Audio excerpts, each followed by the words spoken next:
Hi, this is Joseph. If the people of South Africa would turn back to God and come underneath the government of the Lord Jesus, and they remove from themselves pride, iniquity, and division, then the Lord gives us a promise. He says that I will give to them safety, abundance, and influence. They shall feed and lie down, and none of them shall make them afraid. Today, I want to share two visions with you. Both of these visions were very hard for me to see and also to understand. When I think about my visions, it's not a clear choice between different political parties and then South Africa will go well. No, it's a choice between a worldly system, which we have chosen right now, and choosing to do things God's way. When we choose to do it the world system, we're going to have infighting, division, and we're just going to continue to walk in this path of iniquity. But the Lord wants to wash us clean, and He wants to give us His system of government in South Africa. It's important for us to remember, whenever we receive a vision or a word from the Lord, it's meant to edify, exhort, and comfort. So, although these visions are quite tough to listen to, I hope that there will be a light on the inside of you, a light of faith, knowing that the Lord is making a way for the people of South Africa to walk in blessing. So in his first vision, I saw Jesus, and he was the coach of the Springboks rugby team of South Africa. And so then Jesus came, he was the coach, everybody cheered him on. They were so excited that Jesus was the coach of the team. And then Jesus said, wow, I've got the players. Here's the team that I've picked to play for the Springboks, for South Africa. But the whole of South Africa said, Jesus, we are so excited that you are our coach for our Springboks. But you don't get to choose the team. We all collectively, the whole of South Africa, we will choose the team. And so Jesus said, if you choose the team, then the team will lose. But if I choose the team, then the team will win. But no, the people said, we will choose the team. And so the people of South Africa all voted and they chose their team. They chose a few guys, maybe from the ANC, and a few from the DA and the MK and the EFF, and even from the IFP and the PA, everyone. They chose all of their team members. And then it was time to train. So Jesus have these times where the team members have to come for training. But then every time when Jesus have training, none of the players, not from any one of the parties, would come to the training. Jesus would ask those guys from the ANC, they say, no, we're not coming for training, we already know what to do. He would ask the guys from the DA, will you guys come? They still say, no, we will not come. Doesn't matter what the party was, they always say, no, we will not come for training. And then, finally, it's the day of the match. The whole stadium is full of South African people, and they're sitting there, and they're cheering on their players that they have chosen. And so, as the ball gets kicked, the South Africans run forward, and it's ANC guys, and they catch the ball. And as they catch the ball, they hold on to the ball because they feel, wow, this ball is so precious. This ball gives me power. I cannot let go of this ball. And so they would not pass the ball to the next players. They would even not pass the ball to one another. They would just hold onto the ball. They would slowly move forward, but they don't want to run to the goal to press a goal also because they feel then they're going to lose this ball. So they just hold on to it. And then, of course, the opposition come and take possession of the ball, and they lose the ball. And so that process repeats over every time the ANC catches the ball. But then one time, the ball gets kicked, and a DA guy catches the ball. And everybody in the crowd is so excited because they think, wow, the ANC every time holds onto the ball. But if anybody else would get the ball, then surely we will score a goal. And exactly the same thing happened again. The DA gets the ball. In his mind, he thought he's going to run and he's going to score a goal. But the moment he gets that ball, he thinks, wow, I've got the power, I've got the ball. And he just holds onto the ball. He would not even pass the ball out to anybody. He would not run to the goal. He would just hold onto the ball because he feels, wow, I've got the ball. And then that repeats. Different people from all the parties catch the ball. And every single time, they hold onto the ball. 80 minutes later, the whole game is over and South Africa didn't score one goal. And then people asked Jesus, Jesus, you were the coach. We prayed, we fasted, we interceded, we asked for South Africa to win the goal. And then Jesus says, but the players never came for a practice. I didn't get to choose the team, and that's why the team lost. And then the Lord gave me the scripture from Matthew chapter 21 verse 33. Here another parable. There was a certain landowner who planted a vineyard and set a hedge around it, dug a winepress in it and built a tower. And he leased it to wine dressers and went into a far country. Now when vintage time drew near, he sent his servants to the vine dressers that they might receive its fruit. But the vine dressers took his servants, beat one, killed one, and stoned another. Again he sent other servants, more than the first, and they did likewise to them. Then last of all he sent his son to them, saying, they will respect my son. But when the vine dressers saw the son, they said among themselves, this is the heir. Come, let us kill him and seize his inheritance. So they took him and cast him out of the vineyard and killed him. Therefore, when the owner of the vineyard comes, what will he do to those vine dressers? They said to him, he will destroy those wicked men miserably and lease his vineyard to his vine dressers, who will render to him the fruits in their season. Now for the second vision. I see two valleys, both of them as green grass. On the one there's a little river, and Jesus is standing there, and he is the great shepherd. And he's calling all the sheep to stand around him. He will be their shepherd. He will take care of them. In the second valley, there's a lot of sheepdogs, and they're standing there ready to receive the sheep and to take care of the sheep.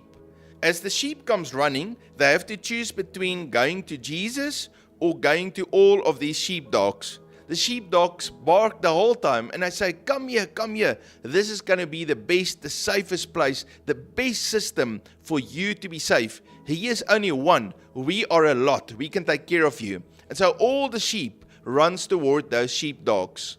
The sheepdogs encircle all of the sheep and then control that sheep. When evening comes and it's dinner time, the sheepdogs get very hungry. So they decide, let's eat just a few of the fat sheep. And they take that sheep, they slaughter them, and they eat them.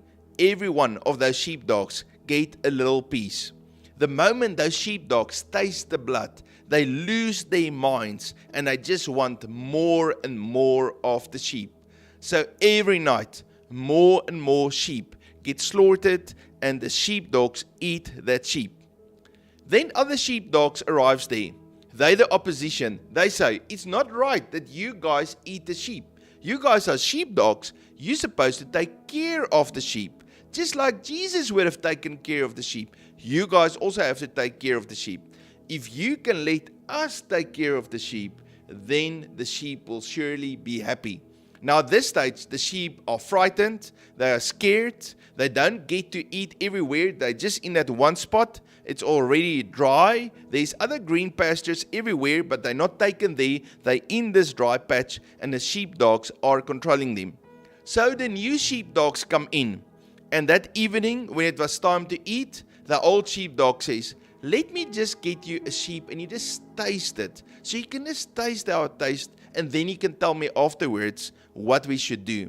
And so the old sheepdog takes some of the sheep, they give it to the new sheepdogs, and again, the moment they taste it, they taste that blood. Then something in their brain just clicks, and they love the blood.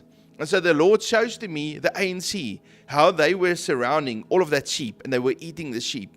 And then the DA came, and the moment the DA said, but we're going to properly take care of the sheep, the moment they taste that blood, then their brains change, and they also want to eat the sheep.